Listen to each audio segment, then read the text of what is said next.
Muy buenas.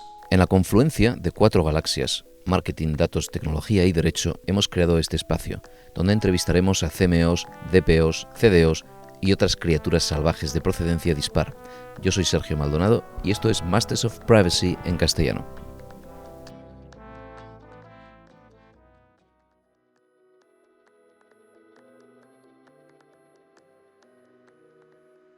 Bueno, hoy tenemos a Berta Balanzategui, que en inglés lo diré, es Senior Privacy Counsel en la Oficina Corporativa de Privacidad de General Electric. Es responsable de la implementación del reglamento en la Unión Europea y el Reino Unido, y Berta se encarga además de propagar y hacer valer los estándares reflejados en las normas corporativas vinculantes o Binding Corporate Rules de la empresa. Y también de definir un esquema de gobernanza de privacidad a nivel global y operacionalizar los requerimientos legales de la protección de datos a través de diferentes países. Bueno, con Berta vamos a sumergirnos, por fin, porque ya tocaba, en las normas corporativas vinculantes, otra vez BCRs o Binding Corporate Rules, para saber qué son, cómo se aprueban, cómo se mantienen. Y tocaremos de paso otros temas, como la en ocasiones confusa línea divisoria entre responsables, encargados, corresponsables y responsables independientes encadenados, por usar un término creativo. Vamos a ello.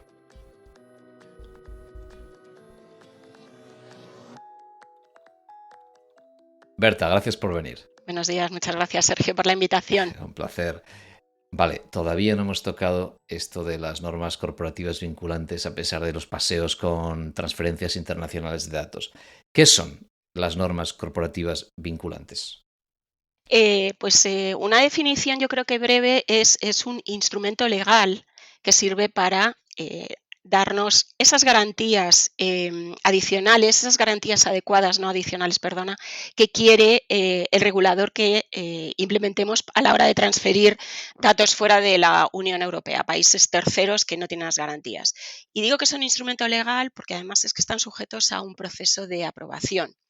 Sin ese proceso de aprobación, sin las formalidades asociadas a ese proceso que te llevan a la aprobación, no puedes contar con ellas. Entonces, digamos que es un trámite largo, pero una vez que lo tienes, es como un pasaporte, ¿no?, para los datos. Si pensamos cómo cruzamos nosotros las fronteras, a mí me gusta explicarlo con la idea de un pasaporte. Sí. Es buena. Entonces, claro, lo que lo hace peculiar para ti será una cosa muy natural en el contexto de la gran empresa, de la macro multinacional. Pero para otros es un instrumento bastante distante como posibilidad, porque al final es el contexto de la relación dentro de la empresa del mismo grupo. ¿Cómo lo definirías la relación que hace que cualifiques para artículo 47, para normas corporativas vinculantes? Pues yo creo que para verlo desde una perspectiva de una empresa, digamos, no grande o no multinacional, hay algo que para mí es fundamental y es tener una cultura fuerte de compliance. Porque una vez que tienes las normas corporativas vinculantes, las BCRs, estas famosas, las tienes aprobadas, pasan a funcionar como una política interna de compliance de la compañía y pasan a formar parte de muchas entidades que a lo mejor no están tan cerca de Europa en el día a día. Te tienes que asegurar que toda tu estructura societaria, todo tu mapa entienda esa forma de operar con el dato y lo asuma como una política, como un estándar, si lo quieres entender así. Pero cultura de compliance es esencial. Claro, lo envías, por ejemplo, recursos humanos, ¿no? Lo fácil. Lo estás Sí. enviando a alguien que está ahí en cuarteles generales y resulta que, como los cuarteles generales están en Estados Unidos, al final necesitas un instrumento. Claro. Y al ser un grupo tan grande, lo que has dicho ahora, no solo estás cubriendo este elemento de la salvaguarda necesaria, sino que además acabas de crear un marco de gobernanza que toda la empresa tiene que respetar, porque internamente también es la ley, ¿no?, por ponerlo así. Es decir, que le das un doble uso, si lo entiendo bien. Exactamente. Cuando tú estás completando el proceso para llegar a la aprobación, tienes que identificar quién es tu autoridad de control. Eso es lo primero. Vamos a asumir que en este caso tú y yo estamos hablando de que vamos a hacer la petición de aprobación de las BCRs a la agencia, en España lo vamos a hacer, ¿no?, a la agencia, a la EPD. Pues entonces tú tienes que cumplimentar una serie de cuestionarios, se trabaja a nivel de checklist y normalmente te apoyas en expertos que suelen ser despachos grandes, que eso también para las empresas pequeñas a lo mejor pues se les queda fuera de ámbito por el coste, por lo largo del proceso, que vienen a ser 2 años. 2 Entonces, una años. vez, claro, que tú has hecho todo ese proceso, tienes que ir cumplimentando todas esas checklists, pero luego, claro, eso es para que te lo aprueben, pero lo tienes que implementar en tu empresa. Entonces, todo ese proceso de implementación, si tú no lo llevas a nivel de lo que hablamos de compliance, ¿no? Gobernanza, control interno, monitorizaciones e incluso auditorías, llegado el caso, pues realmente se puede quedar en un papel y eso no es el espíritu de la BCR. Los grupos que veo que más cualifican para BCRs al final están tan dispersos. ¿Cómo se decide cuál es la autoridad de control para empezar? En realidad son 3 autoridades de control, o sea, ya para rizar el rizo si quieres, ¿no? Porque nosotros podemos tener aquí un establecimiento principal, en el caso de General Electric, pero a lo mejor es un centro donde se manufacturan pues, las cuchillas de los molinos de energía renovable y ahí no puedes justificar que tú tienes un centro decisor donde se toman decisiones sobre dato personal, que eso es un proceso que tú tienes también que elaborar internamente para que cuando tú te aproximes a la autoridad de control se reconozca como tu autoridad principal. Porque si no te va a decir, discúlpeme, pero tendrán ustedes que hablar porque no justifica su presencia en este Estado miembro, no justifica la decisión de que sea yo su aprobador principal, por decirlo de esta manera. Muy bien entendido. Entonces, hablas de implicar a otras. Entonces, la primera sería ahí donde empieza la actividad principal dentro de Europa, en el seno de la Unión Europea, donde está el epicentro, voy a poner así, del tratamiento de datos. ¿Y qué otras autoridades quedan implicadas?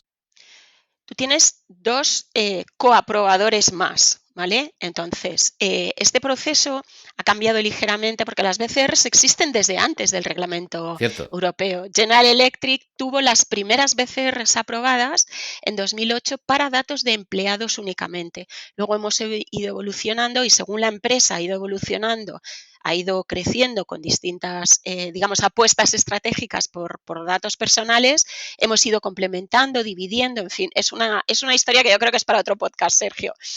Entonces, en nuestro caso, decidimos ir a la autoridad francesa, la CNIL, porque es el país donde no solamente hay decisiones que se toman sobre los datos, sino que es donde en su momento estaban el mayor número de negocios de General Electric. Y se decidieron que los 2 coaprobadores, uno era el Garante en Italia, por lo mismo, porque había muchos negocios, había mucha población de empleados también, y el tercero era el ICO de UK en Reino Unido, por lo mismo. Evidentemente se nos ha caído el ICO, se nos cayó por el Brexit y bueno, pues ahora digamos que tendríamos que buscar un tercero que nos ayudara en cualquier cuestión posterior que fuésemos a hacer con nuestras BCRs. Por eso tú identificas tu administración, tu centro de negocio de esta manera y la autoridad te tiene que aceptar como que van a ser ellos los que van a liderar el proceso para ti. Luego va al grupo de supervisores europeos, al Mm, EDPB, me ayudas mm. con Sí, sí, el al nombre en Comité español, Europeo de Protección de Datos. efectivamente, y con esto pues ya hacen la puesta en común y luego ya la autoridad de control vuelve a ti, la que lidera, y ya te da o te pide tu información adicional, aclaraciones, o te da de la aprobación directamente. Y te publican en la web de la Unión Europea. Es verdad, vale, vale. O sea, 2 añitos nada menos tú. Y durante esos 2 años, claro, tirando de SCCs, tirando de todo lo que queda libre, que poco hay, la verdad. Sí, intragroup agreement también es el que se suele hacer un poco como interino para poder tenerlo dispuesto en el momento que tú ya lo tienes. Pero sí, las cláusulas tipo, buscar países adecuados, pues por ejemplo, no sé, se me ocurre tener proveedores en Canadá, que en ocasiones pues también los hay, o sea que no, este tipo de cuestiones que te permiten moverte dentro de lo que te da el artículo 46 del Reglamento Europeo y asegurarte de que haces las transferencias de forma adecuada. Muy bien. Vale, entonces, como decías, es verdad que esto y, claro, muchas de estas piezas, incluso la relación entre el encargado, el responsable, viene de antes del reglamento, claro, todo esto. Ujú. Y justo las directrices que teníamos, si sigo al día, porque esto la verdad, pero las directrices que teníamos de BCRs eran anteriores al reglamento, las de, las de lo que era el grupo el 29 lo que es el EDPB, el Comité Europeo de Protección de Datos. Y las habían partido en dos. Había una para responsables y una de BCRs para encargados. ¿Esto sigue teniendo algún valor? ¿Tú crees que eso sigue teniendo, seguís haciendo una distinción o tú ves una distinción muy fuerte entre BCRs en el rol de responsable contra el rol de encargado? Sí, sigue existiendo y no solo sigue existiendo, sino que el Comité Europeo lo que ha hecho ha sido publicar nueva guía, digamos, sus trabajos actualizados para renovar aquellos que existían antiguos del grupo del trabajo del artículo 29. Entonces, hay documentación, no te sé decir los números de memoria, pero bueno, es fácil encontrarlos.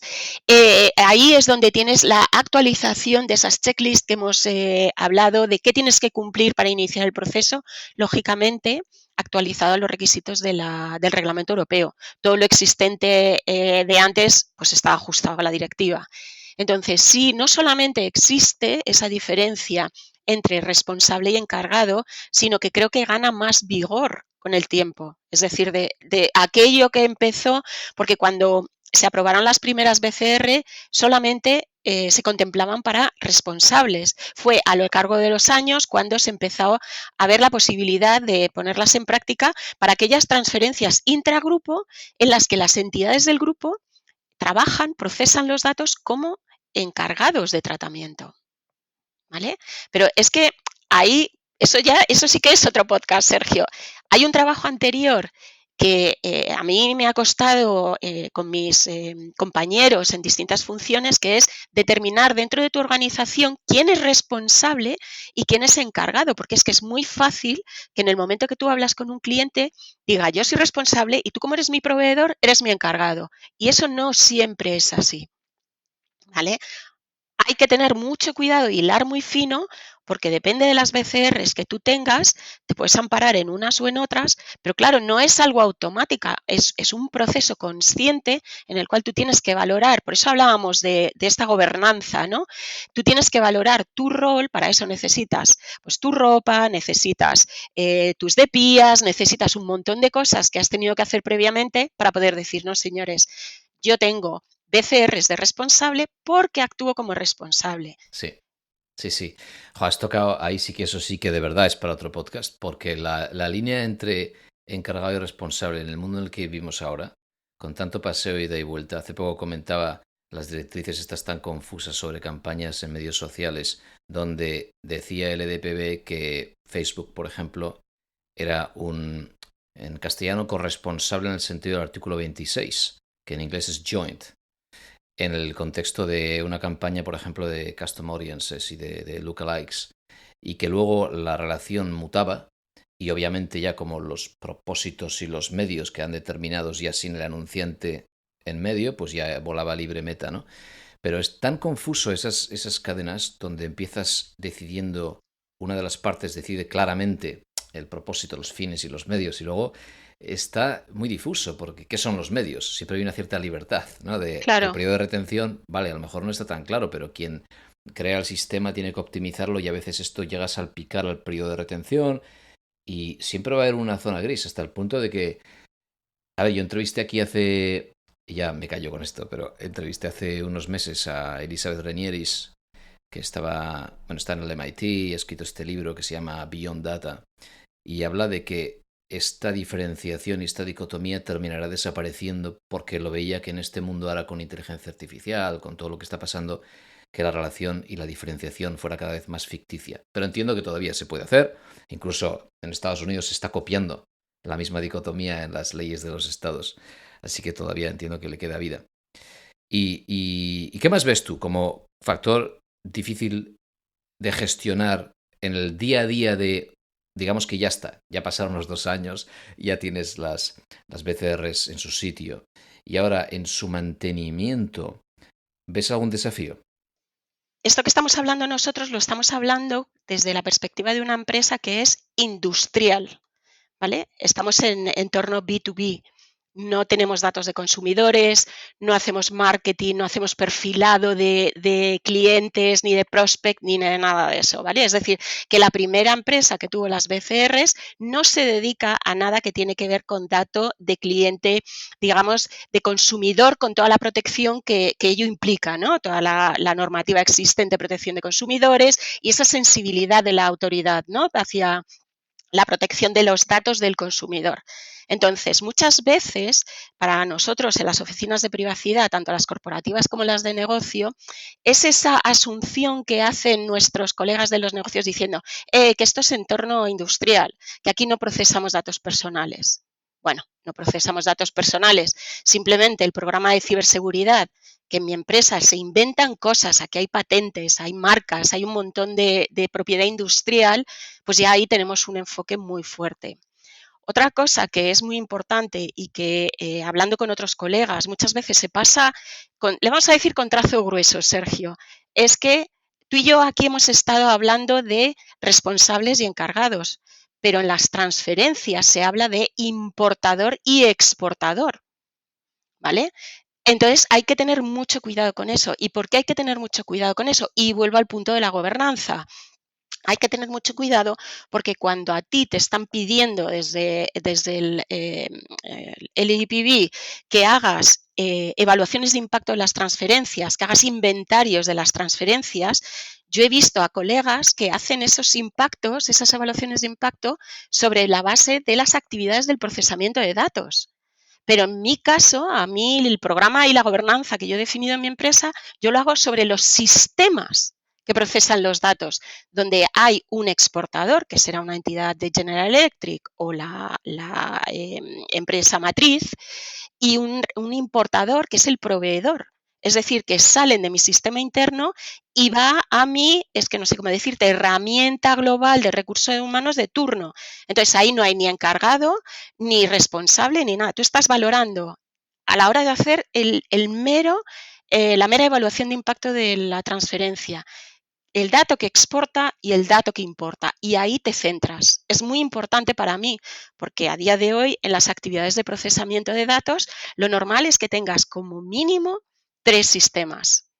El que procesa el dato, el que te hace de base de datos, de cloud, de data lake, me da igual cómo lo quieras llamar, y un tercero que lo que te hace es que te hace de visualizador de todos esos datos y te hace pues los dashboards, los scorecards y todo eso. ¿Cómo puedes argumentar que hayas hecho una evaluación? Tienes 3 transferencias a poco que te pongas. Entonces hay que ser muy puntilloso e ir o con un dedo dibujándolo en el aire las transferencias o con un papel para asegurarte de que no te dejas ningún paso. Claro, y eso demuestra que esta idea del data flow mapping, otra vez con el anglicismo, pero de pintar el flujo de datos de forma Sí. visual, que tan útil es en cada empresa, es de su padre y de su madre.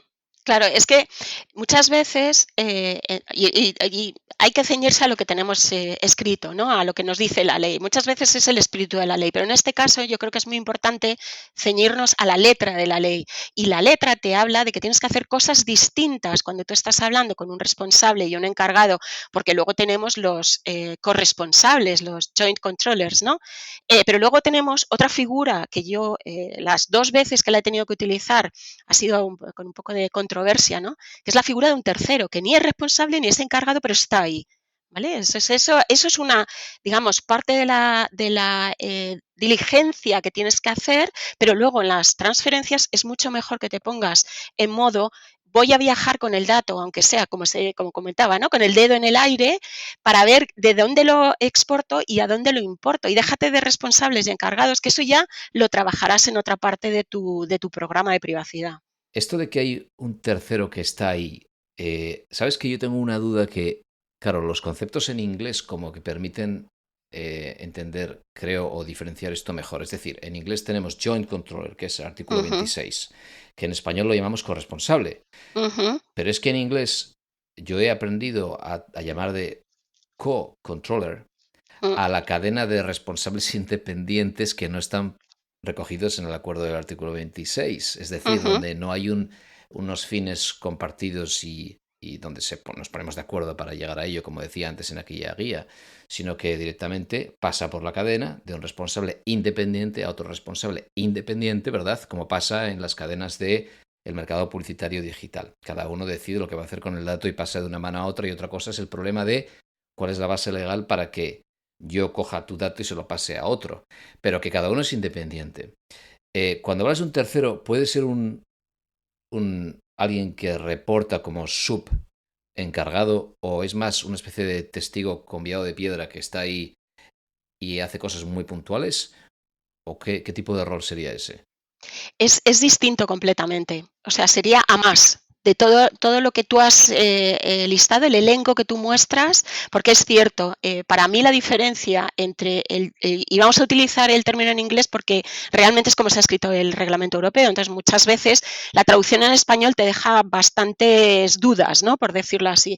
El joint controller, los joint controllers, como yo lo entiendo, y vuelvo a la imagen visual que quizá a los oyentes se les quede más fácil, es cuando las partes se sientan en una mesa y deciden, tú vas a hacer esta parte del proceso, yo voy a hacer esta parte del proceso, y para mí mi ejemplo más claro es cuando hacemos una venta de un negocio o adquirimos un negocio nuevo para la organización, es decir, incorporamos una nueva compañía.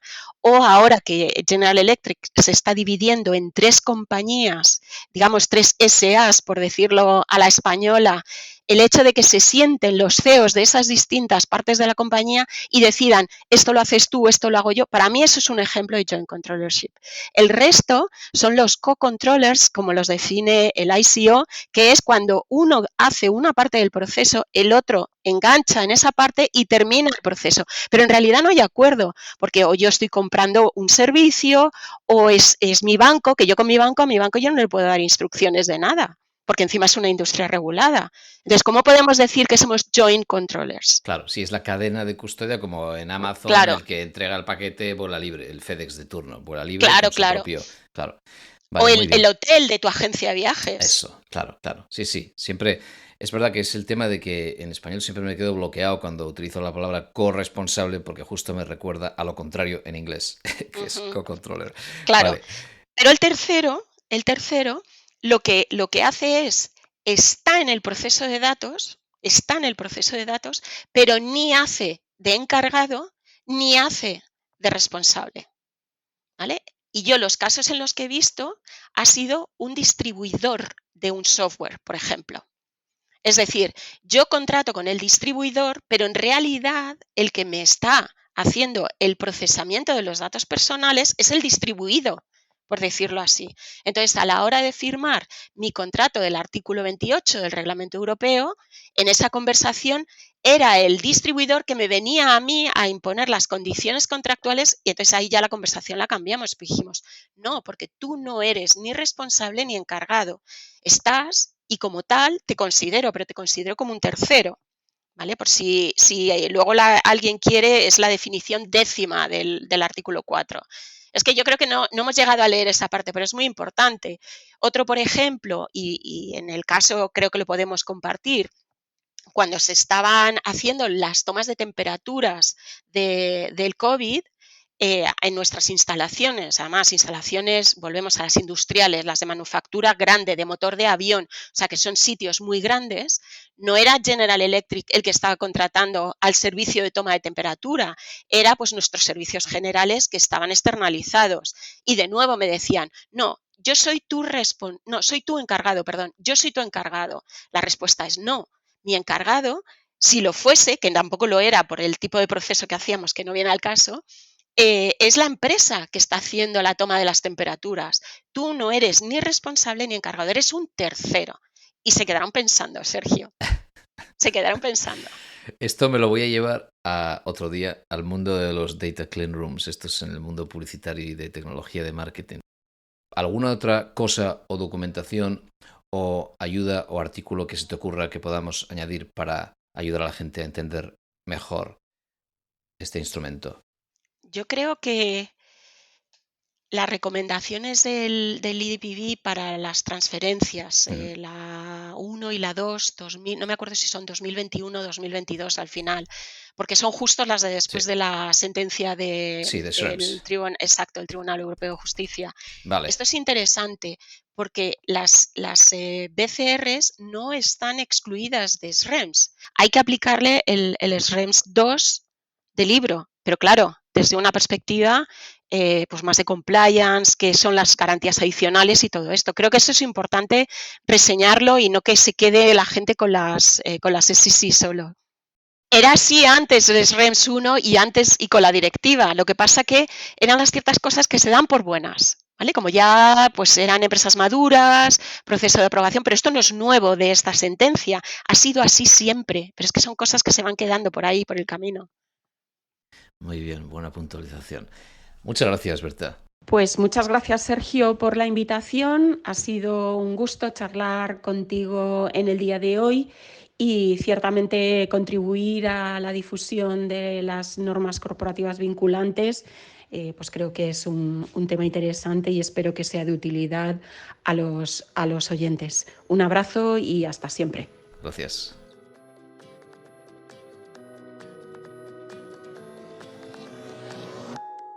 Hasta aquí hemos llegado. Hoy puedes consultar las notas del episodio en mastersofprivacy.com y si te apetece puedes seguirnos en LinkedIn o en Twitter, puedes enviarnos sugerencias para futuras entrevistas o temas y todo ello bienvenido. Gracias y hasta la próxima.